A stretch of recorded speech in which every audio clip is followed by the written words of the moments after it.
Hi there, my name is Nhyira Premium and welcome to the Business Lecturer in Within Show, and welcome to the third series on business finance. We've so far discussed the introduction. I told you the various things that we need to understand, and we look at the pecking order theory.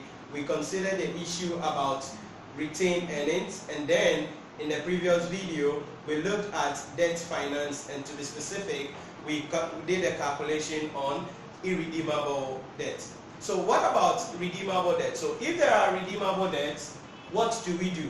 So with redeemable debt, what is going to happen is that if the debt is redeemable, then the cost of debt becomes the internal rate of return. It's very important. So if the debt is irredeemable, then we go with the formula that we did. But if the debt is redeemable, then we go with what we call the internal rate of return. Now, we will be doing the internal rate of return in investment appraisal, but the concept is applicable here when we are calculating the cost of debt for irredeemable debt. So I want you to stay with me closely here. In the calculation of the cost of debt for a redeemable debt, IRR, that is the internal rate of return, is equal to A plus NPVA over NPVA minus NPVB, B minus A, okay, or percent. That is the formula for the internal rate of return. What does that mean? If the debts are irredeemable, then we need to calculate the internal rate of return. Now, the idea here is we're going to do what we call a trial and error approach. The trial and error approach here is that we are going to discount the market value of the bond with the interest rate on the bond, or with the interest on the bond and the redemption, the value that happens or that takes place on redemption. These three items, we are going to discount them. Now, the rate at which we are going to be discounting them is what I meant by the trial and error approach.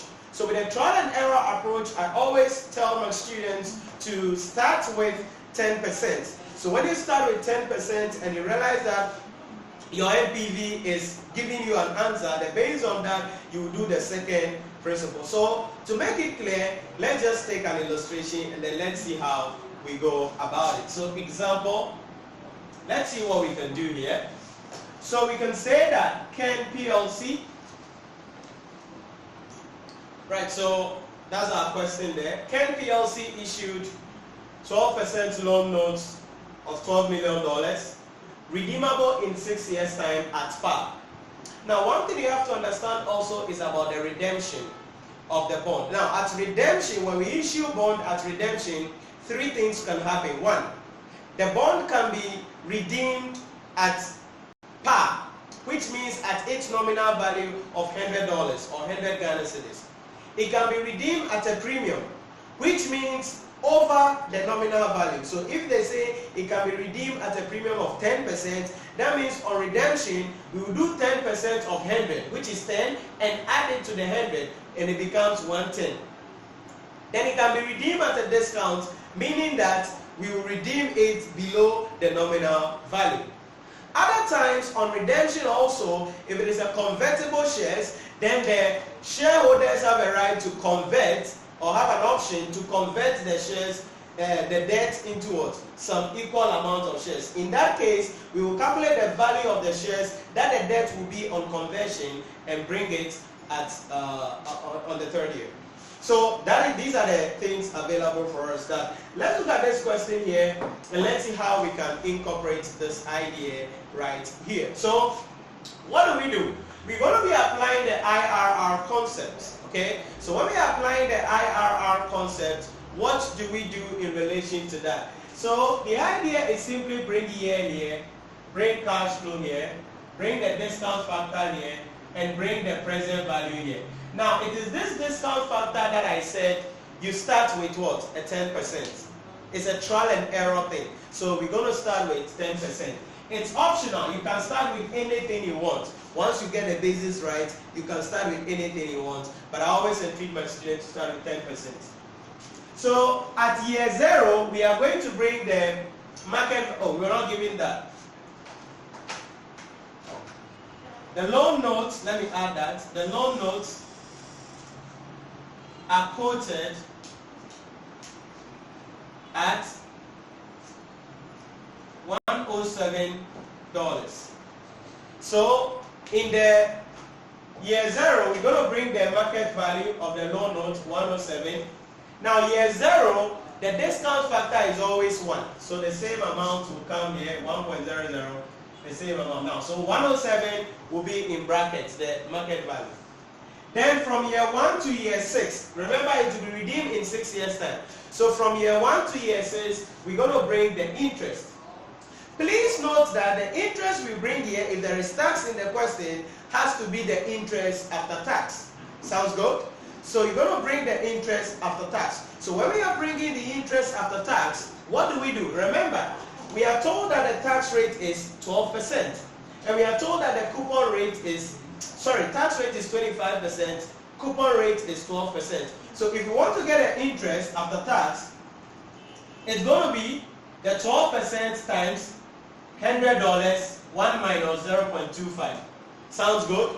Because 12% of the $100 will give us $12. That is the interest. But we are looking for interest after tax. Hence, 1 minus 0.25. I hope you are following the concept. And so let's see what we get there. Let me punch that out.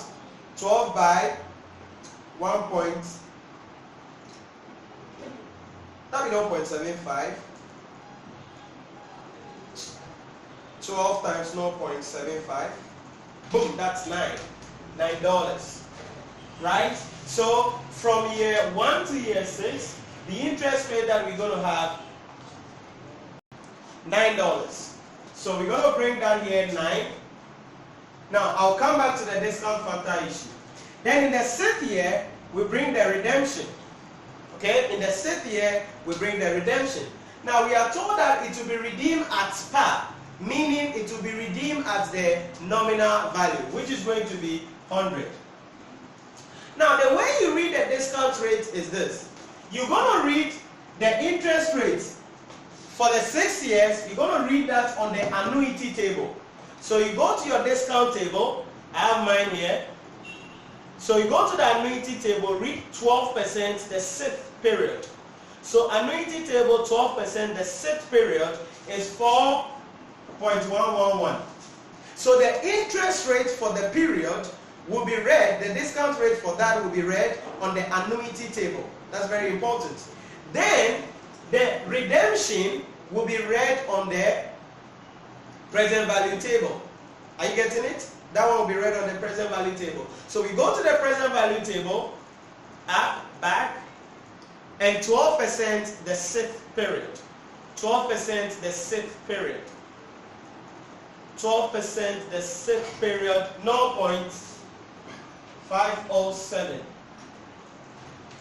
0.507. So that is how that is going to be in relation to that. Now, so we multiply up and see the answers we get. So that will be 9 times 4.111. And that is 36.99. And then 100 times 0.507. And that is 50.7. Okay? So we add that up. Alright? When we add that up, minus 107 plus 36.99 plus 50.7. Boom. And that gives us negative 19.31. That's the NPV. Negative. Negative, right? Okay, so I'll see you in the next video as we continue with this discussion.